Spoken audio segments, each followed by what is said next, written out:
आज बात करेंगे ट्विशा शर्मा केस की, जिसने पूरे देश में सनसनी फैलाकर रख दी है। इस केस में सीबीआई ने एक बड़ी कार्रवाई करते हुए 6 घंटे से ज्यादा की पूछताछ के बाद ट्विशा की सास और पूर्व जज गिरिबाला सिंह को गिरफ्तार कर लिया है। गिरफ्तारी से पहले उनसे लगातार 6 घंटे से ज्यादा समय तक गहन पूछताछ की गई, जिसमें सीबीआई की टीम ने केस से जुड़े कई अहम गंभीर सवाल पूछे। आज के इस वीडियो में इस केस के बारे में आपको डिटेल में बताएंगे। नमस्कार, मैं हूं अंजलि राठौर और आप देख रहे हैं न्यूज़ 18 का डिजिटल प्लेटफॉर्म। भोपाल के ट्विशा शर्मा केस में सीबीआई ने एक बड़ी कार्रवाई की और ट्विशा की सास को गिरफ्तार कर लिया।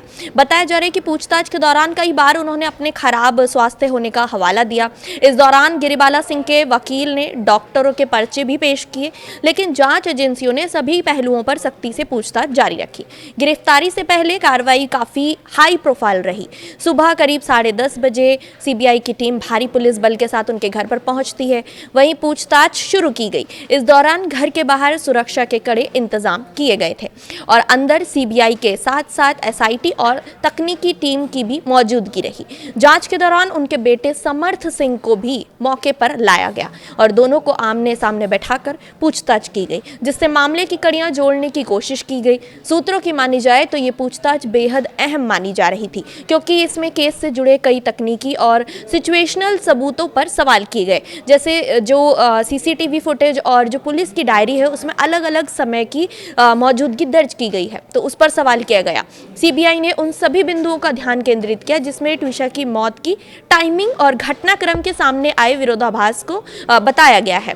जांच एजेंसियों के मुताबिक पुलिस डायरी में दर्ज समय और सीसीटीवी फुटेज में जो समय है वो अलग अलग है, दोनों में अंतर पाया गया है, जिससे केस और भी ज्यादा पेचीदा हो गया है।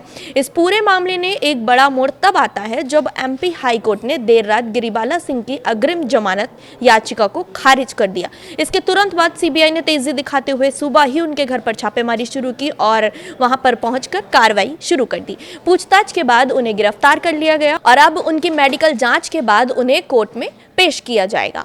ये मामला सिर्फ एक गिरफ्तारी तक सीमित नहीं है, बल्कि इसमें कई परतें धीरे धीरे खुल रही है। ये ट्विशा शर्मा ने 12 मई को अपने ससुराल में आत्महत्या की थी या फिर हत्या, उस चीज का मामला है।